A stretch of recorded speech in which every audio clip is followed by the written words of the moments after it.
I can see why you hate him. And she sounds like our wife. Like in a fucked up robot way, but that's definitely her voice. You sentimental little fella. Well, is he? I don't know. Hi, I'm Kitty Monk, and I'm here to talk to you about Rick and Morty. Or more specifically, Rick Prime. Or Weird Rick. I prefer Weird Rick. AKA the show's biggest villain, and their big bad. Like people say evil Morty is supposed to be the big bad. Well, I mean, I guess he is to some degree, but everything in the show comes down to Rick Prime since he put our Rick on his start of darkness. Now, with Rick and Morty, one of their biggest complaints is their pacing angle, with many characters quickly being built up and dropped just as quickly. Y'all know my thoughts on Tammy, like they could have at least answered if she was a human, like a clone, a robot, which I don't think she is because she had a daughter, or like one of those spaghetti aliens where she looks human but she was born on like the 4th moon of Endor. But Rick Prime is for many people considered wasted potential, especially because of his backstory and the impact he had on our Rick. But is he wasted, outside of probably always being drunk? Or was that the point? To bring him up and then drop him just as quickly? Or could both things be true? Where yes, I get the intention, but I do wish for more. Well, let's discuss. Rick's backstory was something that many fans theorized for years. Some thought he jumped dimensions, but he could never get home. Some thought that evil Morty was the Morty we saw in the intro, or Rick's original Morty. I even remember Retro Nemo of the Roundtable put out a video where he said that evil Morty was somehow our Rick. Heck, until the newer seasons, I tended to go with the theory that unless they said otherwise, each Rick and Morty episode focuses on a different one, especially considering Morty's mind blowers with the squirrels. I even remember some of my friends saying that they would never fully reveal Rick's backstory just because, and it seemed like they were going in that direction. The first hint we get to Rick's crybaby backstory is in the episode Close Encounters of the Rick Kind, where we peruse Rick's memories, and while we don't really see Rick's true backstory, something interesting many people pick up is that we do see Rick hold an infant or toddler-aged Morty, and spilling a few tears in the process.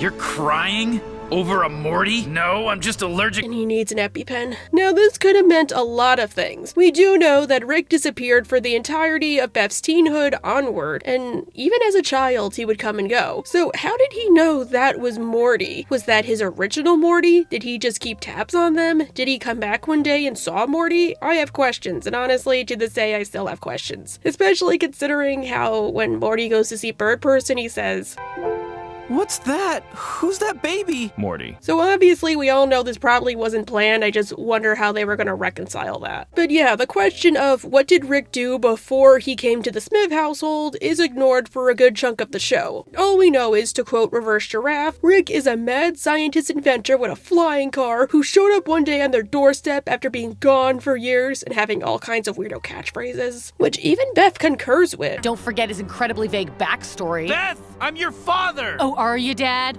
Are you?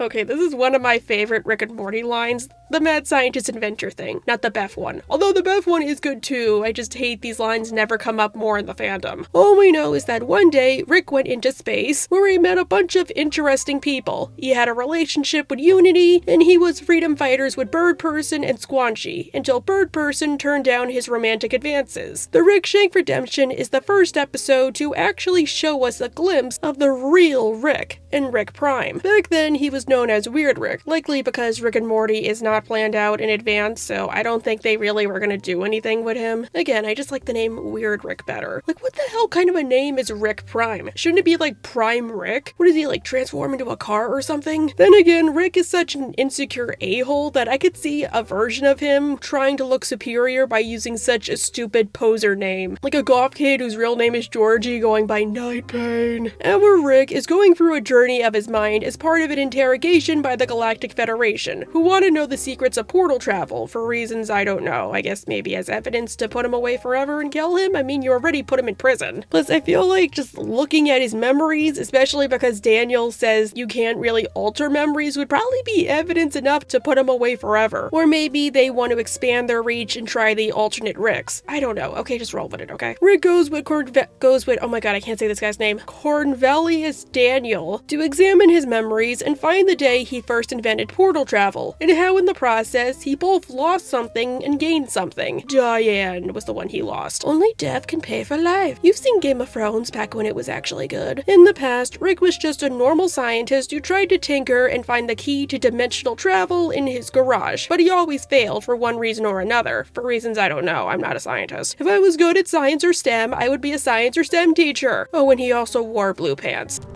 Is that... Me. I used to wear blue pants. Wow, past Rick is kinda hot for somebody who's a normie. I guess Diane is okay, but she really does nothing for me outside of the freckles. Per Rick, he technically did not make portal travel. Well, I guess in a way he did, but it wasn't him. What? One fateful day, he was visited by an alternate version of himself. Well, if it isn't us. You know the worst part about inventing teleportation? Suddenly you're able to travel the whole galaxy and the first thing you learn is you're the last guy to invent teleportation. The funny thing is, I like how they revisited this and on Mort Rickon when evil Morty is outside the central finite curve, and it's not like just an endless abyss of nothing, it's like a rainbow bright of portals and chaos, like everybody thinking they were the first to invent portal travel, and it turns out like 1 million people beat them to it. So he could honestly be telling the truth. Like imagine how he would feel when he's like, yes, I finally did it, God damn it. Rick Prime told our Rick that portal travel was what would turn him into a god, since he could do whatever he wanted, whenever he wanted to do it, and if he screwed up, he could just go somewhere else and not have to clean up the mess he made. And once he had portal travel, he would be able to also invent anything he wanted and live forever, and learn how to fly. But Rick, mind you, politely rejected the offer. Pass. Excuse me? Bro, Ricks don't pass on this. Who do you think you are? A different kind of Rick, I guess.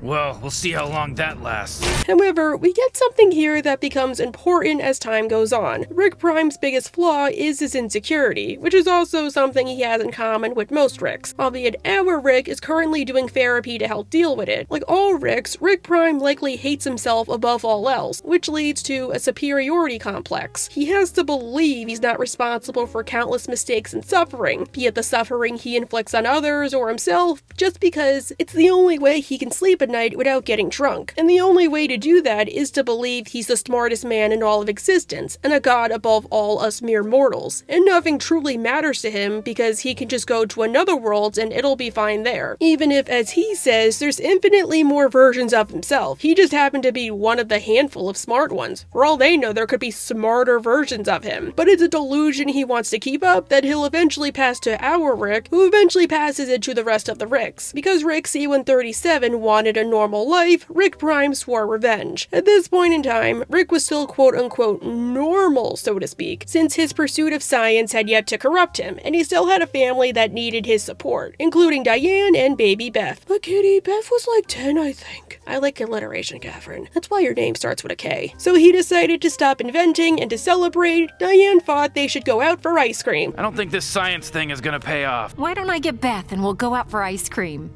That, Diane, is the last great idea that will ever be had in this garage. They are so cute, it hurts. She's never gonna eat that ice cream. But right when they were about to leave, a bomb dropped, incinerating both Beth and Diane. This caused Rick to actually have to work to make the portal gun, and he escaped his reality to parts unknown, hunting down the man who killed his family. But as it turns out, well, apparently this was all fabricated as part of Rick's prison escape attempt. What are you talking about? This is a memory. You can't alter details of a memory. True, but you can alter anything you want about a totally fabricated origin story. I like how they foreshadowed it with Rick telling Mind Jerry to fold himself, like he was testing just how far he could push the limit. 6 folds, huh?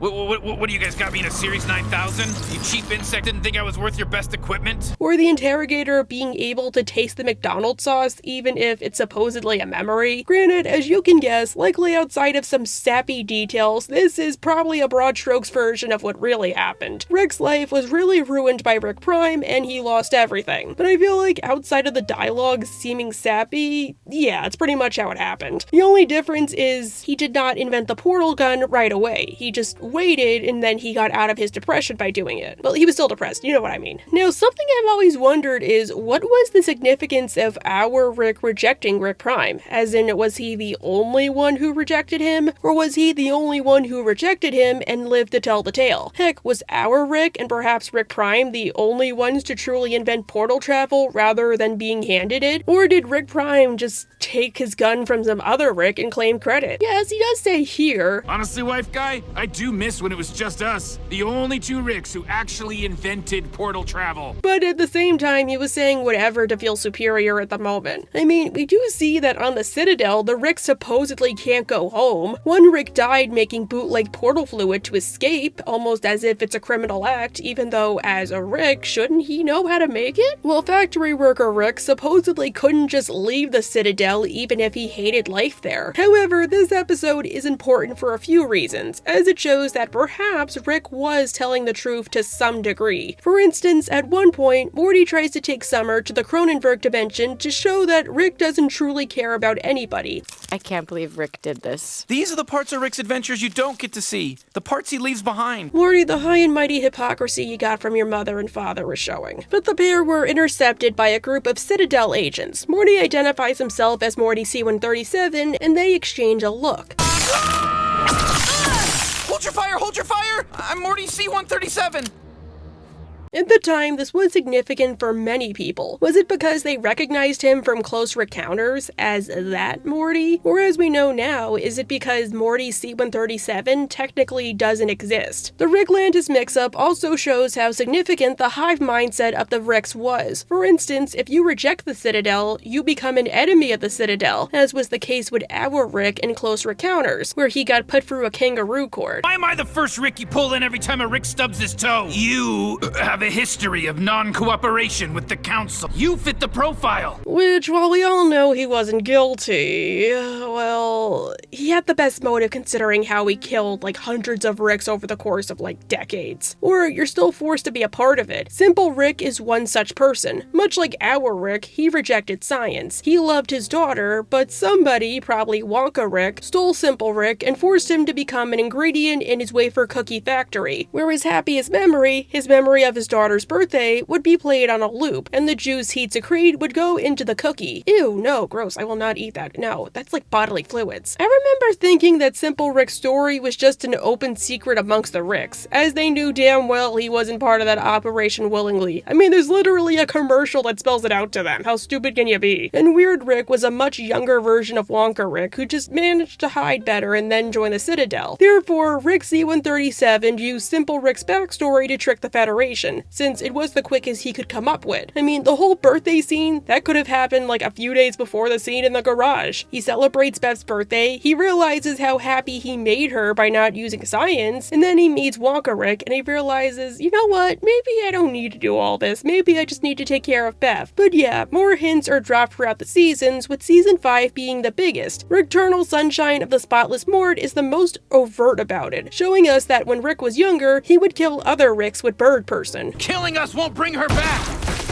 Thanks for the info, but I'm more on a revenge kick than a results kick. Who is this she? Later in the episode, Rick talks with Memory Rick, and more details are shed. You're one of those creeps who moves in with abandoned adult Beth. It's more complicated than that. You live with a version of our dead daughter. It better be. Get off your high horse, Lone Ranger. Huh, I did not realize. Rick Jack finally confirms the truth, and a bunch of others. Primarily that Rick Prime did indeed kill Rick's family and set him on the path of villainy, which I know some of you guys might hate, but honestly, it's totally in character for Rick to reject something over and over, even if it's right in front of him. You know, his relationship with God. However, we also get a few more details. Namely, Rick did not invent portal travel right away. Again, I told you, he went into a depression. He got blackout drunk to do crazy things, like force his entire reality to relive the same day on a loop, lately the day Beth and Diane were killed, or creating a version of Diane that couldn't be muted and was always one room away just to torture him. But that was hardly your fault. Mute.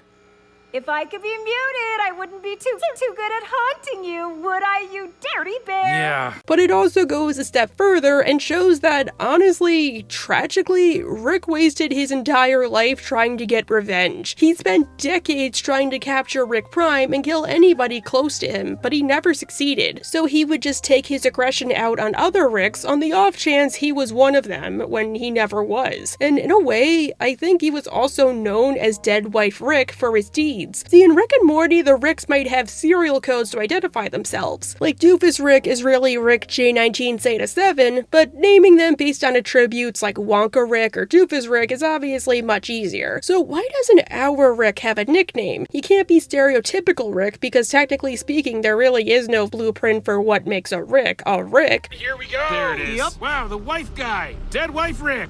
I'll tell you, this guy does not know when to quit. Honestly, Dead Wife Rick could have just been a nickname that Rick Prime gave that stuck. The biggest reveal this episode sheds is that our Rick was also the one who designed the Citadel and the central finite curve. Little project going on required some hands-on labor. It would require less if you were willing to tell me how one might bring down the central finite curve. All right, time to go, Morty. I want to know what he's talking about. So, when you watch Rick and Morty, did it ever seem weird to you that each universe was the same but with teensy tiny minor differences? I mean, they go on and on about infinity, so what the heck? Well, that turns out to be intentional. The Ricks walled off infinity in order to preserve their intellect and their insecurity. So the universes we've been following are all part of the central finite curve, aka universes where Rick happens to be the smartest man in said universe. I'm not responsible for every Rick out there. They literally all say that. They all have that excuse. It's part of their system. None of them have to be responsible. They're all victims of themselves. I guess this also explains why the Citadel only allows you to dimension hop so many times, since technically speaking there is a finite number of universes. But how does Rick fit in? Well, the general consensus is this was how Rick tried to stop Rick Prime, or at least trap him for the time being like a crab in a lobster trap. Like we saw in the episode, it took a lot of blood sacrifice just to make it past the central finite curve, and evil Morty seemed like he didn't know if he was really gonna make it. And even he points out it's basically a prison, a gilded cage if you would. They built a wall around infinity. Every version of us has spent every version of all of our lives in one infinite crib, built around an infinite baby. But again, it's still finite. Rick has a better chance of finding Rick Prime, and the other Ricks can pretend they're superior to everybody else. Everybody wins. Plus, Rick Prime is still just a Rick. I don't think he wants to leave the curve even if he got enough casualties to make such a big sacrifice. Just because it means going out there and admitting there's smarter people than him. Perhaps even a smarter Rick. Solar Ricks continues to give us more about Rick Prime, and for once we actually see him in the present day, and he looks the same. Fear No More showed us that Rick can just reset his age using cybernetics and injections, plus that might have been his prime, so to speak, hence the name, form. Why get all gross and ooky like Dead Wife Rick? Rick tries to fix the rift by resetting portal travel, but in the process, he accidentally sends everybody to their original dimensions, which means Morty goes back to the Cronenberg world. Rick tries to go rescue Morty, but as AI Diane tells him, there's a big chance Rick Prime is in his original dimension too. If you were pulled home by whatever happened, it's likely our target was as well. It's also likely he's having as much trouble leaving as you are. Meaning Morty needs to wait a few minutes because Grandpa Rick has some lore to drop. Him showing up on Morty's doorstep? Not coincidental. Morty isn't Morty C-137, he's Morty Prime. That's why you pick places, right? Well, you're Rick, yeah, not dead. More like, not around. When I met you, I was sorta hoping he might turn up one day. What? Actually, that does explain some things. Like why Rick left the Cronenberg dimension so quickly instead of fixing what he caused. Obviously, it's still bad, but as far as Rick knew, he really had no business there in the first place. He just wanted to go to spite Rick Prime. Like, haha, I ruined your home. Really, I always thought it was a missed opportunity that Rick Prime did not fix the dimension itself, because he could have done it without a Morty. Like, we do see that Rick easily could have fixed it, he's just that lazy. And the people would hold him up as a savior and likely do whatever he wanted, like, oh, thank you, sir, how do we repay you? Well, go kill this dude. But because he likes to hide, well, you know. At the same time, I feel like this kind of makes Rick and Morty's bond all the more stronger. Rick at the beginning probably only saw Morty as a means to an end, but he grew to truly love him like the grandson that Rick Prime took from him. Rick goes to Rick Prime's lair, and we see that Rick Prime makes the Joker look like Bambi. He's a massive troll, and he's obsessed with explosions and flexing his mind powers. Tell you what. Look, there he goes. Maybe that actually was me. And if you follow him down there, we can do a big fight. 50% chance I'm not lying. He's clearly compensating for something. Rick wants to stay and fight him because he's never had a chance like this before. But as Morty says, they have actual present danger to worry about. The Beths and Summer are stranded in the remains of the Citadel. And while it sucks that Rick Prime took his family, well, he has a new one that really needs him. This place totally might go up, by the way. Well, you get it from him, not me. I don't know him. You're my grandpa, Rick. Rick and Morty, 100 years. Aww. So Rick reluctantly lets Rick Prime go. Also, the clone in the tube was him, BTW, which is even more diabolical. During the stinger, Cronenberg Jerry is walking around when he comes upon Rick Prime. Since Rick Prime is such a sociopath, he never really got invested in the Rick and Morty lore, as in that Jerrys are Jerrys, and he doesn't get why Rick hates him, as in he's not good enough, and the only reason he's with Beth is basically to breed more Mortys. Cronenberg Jerry proposes a team up, but Rick Prime is kinda like me and hates working with people unless he has to. Well, Kitty, what about your collabs? They are my friends, and therefore they are the exception. Also, me and Lydia Loves Timelines did a few videos together on her channel recently, like on South Park and SpongeBob, so go check them out. But as this episode showed us, Cronenberg Jerry is a Chad. Fatality. Jerry wins.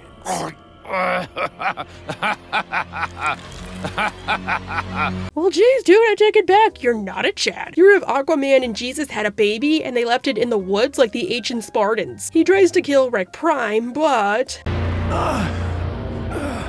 Why are you here? Buddy, I have been asking myself that exact same question. You know, I gotta say, I love this reveal. It shows just who you're dealing with. A Rick with no morals. That's truly scary. Like how he shoots Jerry while he's still talking to him. You kinda have to wonder if he would have just left him alive if he didn't, like, try to kill him. Or just killed him after he was done. And again, I do think it fits into Rick Prime's flaw. Wanting to feel superior by being the Rick, because he wants to be the Rickest Rick. Like I said, he could have revived that whole dimension, or at least fixed what Rick broke. He could have teamed up with Chad Jerry. Even if he didn't know it was Rick, well, Jerry would probably fill him in on the details, like, another you messed up my dimension and said he was from C-137, whatever that is. Imagine how big of a hero he would be. And even if Rick can't bring people back from the dead, well, he can clone them. He could easily clone Summer and Beth and kill two birds with one stone. He would get Jerry's total loyalty, Beth and Summer would never betray him, and if anything, he could just tweak them to be obedient. But at the same time, I think this does fit in with Rick and Morty spontaneously bringing up bad guys, only to drop them like hot garbage. Because what I just described could have easily been a whole season worth of material, or another episode, but that's not what Rick and Morty does, is it? And if anything, the Cronenberg dimension needs to stay how it is as a permanent reminder, one, to Morty that he screwed up big time because he always could have rescued his original family but never did, and to Rick that he ruined an entire planet and treated it like it was no big deal just because nothing matters. So Cronenberg Jerry, aka Morty's last link to his original life, had to die. However, this is technically the last we see of Rick Prime for the season. Like, yeah, he is kind of the focus, but really, like, that's the last we see of him. So at the moment, I have to wonder if Rick Prime was wasted potential, and I gotta say, well, I'm still in the middle. You guys just heard my rant. It makes sense he rarely appears, and he isn't a Saturday morning cartoon villain style bad guy, but I do think a major problem the show had was only including Morty in the Rick's dilemma, because you have to wonder, do any of the other Smiths know that Rick Prime even exists, or that he's the reason Rick turned to villainy? With Morty, it makes sense he's allowed in, but the whole season built up the idea of family. Space Beth is now more like a cool aunt, and not that cousin you only see at weddings. So I do wish they at least got a mention, like the robot Rick is like, this is from the dimension where Beth died as a kid, but he never really goes into detail. Especially since season shows us that Rick basically told anybody who who would listen. His friends all know, Bird Person presumably knows, Unity knows. Does he only tell people from his past because he trusts them? Because he thinks only they'll understand because they're supernatural science creatures? Imagine how cool it would be if Rick actually sat the family down and told them about Rick Prime, about the Omega device. Even if it's just like Rick casually eating breakfast and saying, oh yeah, BGW, this dude who looks like me killed Diane across infinity, and that's why Beth's mother isn't in the show. And also I killed a bunch of Ricks over like 50 years, so yeah. Also, Jerry, you forgot to pay the cable bill, BGW, because then they could totally drop that whole plot line just as well, as anticlimactically as they typically do. But how does Rick Prime come back into the fold? Well, in the later episodes, Rick starts doing therapy with Dr. Wong, and he also goes on the moon with Morty. But Morty wants to go to the sun, so Rick replaces him with a robot, while he goes into isolation to get rid of his arch nemesis. I'm no good to anybody until I resolve this arch nemesis crap. You're still hunting the guy who killed your wife? You don't have to rub it in, Morty. That's why I removed myself. I've become the thing I hate. Which I don't think was Rick trying to be bad. I think it was just a knock-on-wood effect of him going to therapy. See, Rick got therapy and it did help, but at the last minute, he kind of regressed back to Rick by telling Morty that Pissmaster took his own life. Not reacting. That really is the kill move? I don't know if you need to think about it in terms of murder, but yes. Okay, good talk. Well, what you're describing is therapy. Since therapy and improvement is a journey, and it's not overnight, and it's perfectly fine if you don't completely change as quickly as TV makes it out to be, you aren't any less of a person for it. Rick, however, likely thought the only way to be the right grandfather for Morty, especially since Morty was the first person he told, when really it probably should have been Dr. Wong, was to get the bug out of his brain and get rid of Rick Prime once and for all, because he deluded himself into thinking that Rick Prime is the reason he's the way he is. When, as Bojack and Auntie Slow proved, yes, while Rick Prime might have been the catalyst, Rick going down a dark path was the result of his own actions, unfortunately. You'd play these games if I hadn't done this, if I wasn't so that.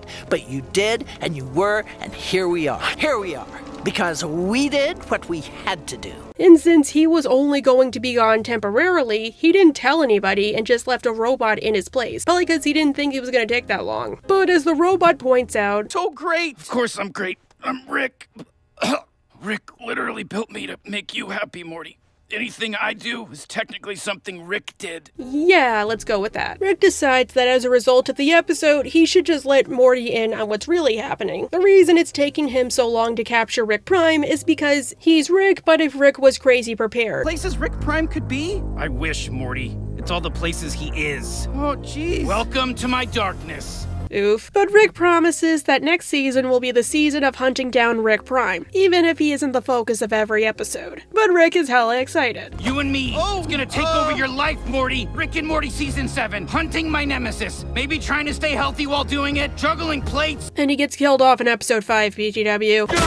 Now I know what you're thinking. Oh, how anticlimactic. Yes, but this is kind of in line with what the show has been doing lately. The midpoint of the season, or at least somewhere close to it, is usually when they do the plot relevant stuff. Like in season 6 with the dinosaurs fixing the rift. It's super anticlimactic, but it's despite Rick. Hey, that rhymes. Fixed my rift. It was all canonical. We could have milked that thing for a whole season. Or like a 3-episode arc at least. Each season I feel nowadays has more of a theme. Like season 6 is Rick admitting to his mistakes, whereas season 7 it's about him realizing his family is his new path in life. With the dinosaurs, it worked in that instance because the focus of the episode was getting Rick to admit they were high and mighty, and they decided to prove him wrong by, being high and mighty. We love helping God beings to God being.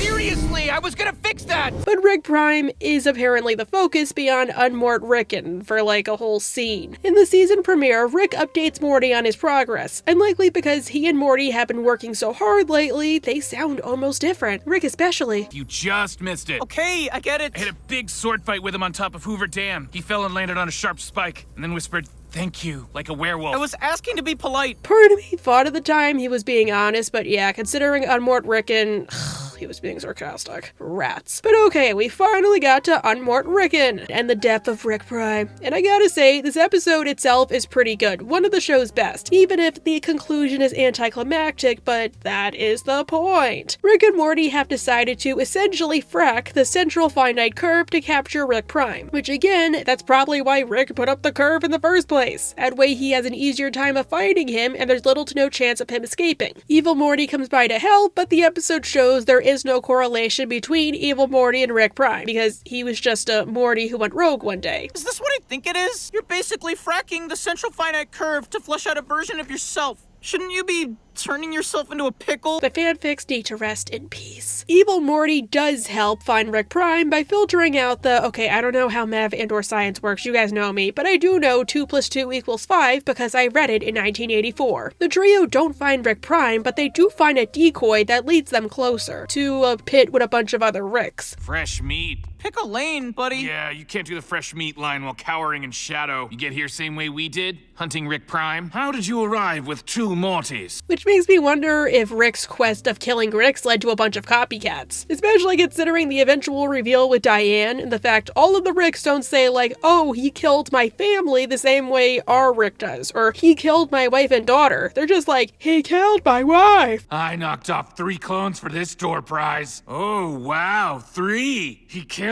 my wife. We know. Yeah, but my audience perhaps doesn't. Or they do, but they enjoy washing the dishes or drawing or doing cosplays while listening to my boyish tones. Or, you know, trying to fall asleep at night. A little common courtesy. But off topic, one thing I do appreciate about the new voice actor for Rick, who I believe is Ian Cardoni, is how he voices the alternate Ricks. He gives each one of them their own little inflection or distinct voice. You can tell which Rick is which, even if you aren't physically watching the scene. Justin, I do think it's cool he literally voiced every single Rick with the same voice, and you could still tell them apart, but most of the time they pretty much just had the same voice, like he was just talking to himself, especially in terms of emotion. I think you can get away with that in live action, like with Catherine and Elena in Vampire Diaries, but in a cartoon, yeah, it gets to be a little distracting. Especially when Justin is also voicing most of the side characters who just sound like versions of Rick and Morty, but in universe aren't versions of Rick and Morty. I think Morty's voice actor is good too, but I think he could have varied a bit more between Evil Morty and normal Morty. But we only have 2 Mortys to go off of, and I think how he handled Evil Morty in the flashback, especially with the stutter, was really good. And he does a perfect imitation, so that's fine, and I can't wait to see what he does next. Rick Prime has apparently racked up so many enemies that he's turned their quest into a torture game. If you're seeing this, you're me. Except, you know,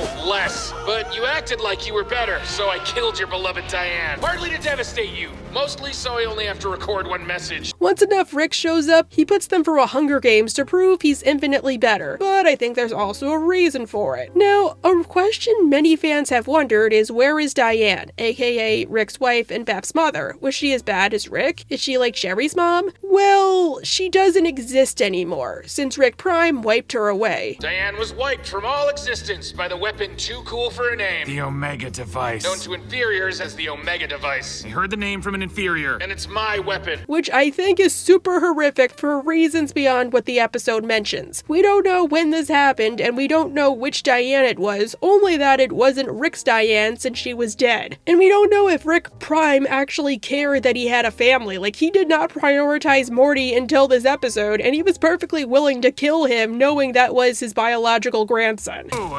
Original grandson. This is super weird. Obviously, we're both trying to kill each other. So, should I just get this over with, or? So it's very possible that Rick Prime, in an effort to show up to our Rick, threw his own wife into the Omega device and sacrificed her, likely without telling her, like, hey honey, look at that, yoink, just to prove he was a god. I just wonder how this interaction came about, or if the whole setup we see in Solar Ricks was the spot where he did it. Like, holy crap, this dude cares about nobody but himself, and he blames everybody but himself, when really, he did not have to do that. As we see with Slow Mobius, the reason the Omega device is so horrible is because it wipes away every trace of you. Every single trace. And there's the implication it makes people slowly start to forget about you, since Auntie Flo seemed to actually forget for a moment who her husband was, as did the children, even though they probably would be at an age where they would remember their father. Oh, honey, that's your father. You don't remember your father? Oh, yeah. When people die, generally it sucks, but you do have things to remember them by, like their possessions or their photographs. Imagine if the only thing you had were memories. To somebody like Rick, moving on with your life is the worst thing you could possibly do, since it would mean Diane ceased to be for nothing, and that means you might start to forget about her, so to speak. Since despite what TV tells you, yes, memories can be altered or changed. Rick Prime promises that whoever lives will get Diane back, but we all know that's a lie. Even he points it out. Now the big reveal. Do you get Diane back? Not in any real sense, because when I build a weapon, it works. It's called being talented. Yeah, so they do get Diane in the form of a giant robot that's modeled on Diane that tells Rick how bad he was in bed. I'm sorry, Diane. It's because you weren't a redhead, nor did you remotely resemble Rick's father. Oh, and if you do manage to defeat Diane, well, you can't escape, so you just get incinerated alive. Looks like we survived the box. You should count chickens professionally, Morty. I didn't trigger that. Sucks to be you. Which means they now need to go search for Rick Prime because there's a possibility he'll use the Omega device on another one of the Smiths, or go after our Rick, since Rick was the only one to make it out alive as far as they know. Rick goes to take care of Rick Prime while evil Morty gives Morty some wisdom to ponder. What if Rick does survive the battle and kills Rick Prime, i.e. his purpose for the vast majority of his life? What happens after? Weird guy. So Rick's right? You're afraid of the weapon? What happens if Rick actually kills this guy? You ever think about that? Rick goes to confront him, the Mortys follow, and finally, at long last, we see him in the flesh. Wow, he looks hot. But he's still a sociopath who has to act like a Rick, so he's not like Damon Salvatore. Sounds like our wife. Like in a fucked up robot way, but that's definitely her voice. You sentimental little fella. You killed your own wife, dude, just to prove you're better than him, and you don't need anybody. Just saying, it's not confirmed, but honestly, where else would he get a Diane? To prove how big Rick Prime's tiny Rick is, he has decided to show Rick the power of the Omega device firsthand by killing the family member that Rick values above all else. Still family, though. Where am I? 2 Ricks? Where's my wife? I was just with my wife! Uncle Slow! Holy shit, that monster. Uncle Slow, like, remember all of those moments Slow Mobius was in the show? Like that super quick cameo all the way back in season 1 because I can't remember any of the others off the top of my head? Uncle Slow, you monster. Yeah, this one hurts me too. Then don't do it. Oh wait, you did it anyway. No, don't frown, don't. You know what you were doing. The Ricks fight with Diane robots and foreshadowing Quados, and it's awesome, and Quado knives, but Rick Prime basically kills our Rick, or renders him this close to death. With Rick possibly dead, Rick Prime goes to take care of Morty. Grandson. Yes, it was evil Morty. BGW, Rick Prime turned his original Rick into a meat puppet that can't physically die. Evil Morty takes care of him by deleting all of his backups and stealing the plans for the Omega device as a form of insurance. You want a job? We could be like Batman and Robin. I don't need a Robin. Okay, seriously, what is this? What are you gonna jeez me to death? And he lets Rick do his thing. Either get revenge on Rick Prime, as empty as it'll be, or stop evil Morty. Even if there is a chance that Rick Prime himself could escape in the scuffle. Knock yourself out. Rick Prime dies in agony, bleeding profusely, and trying to spite Rick for trying to live a normal scientific life.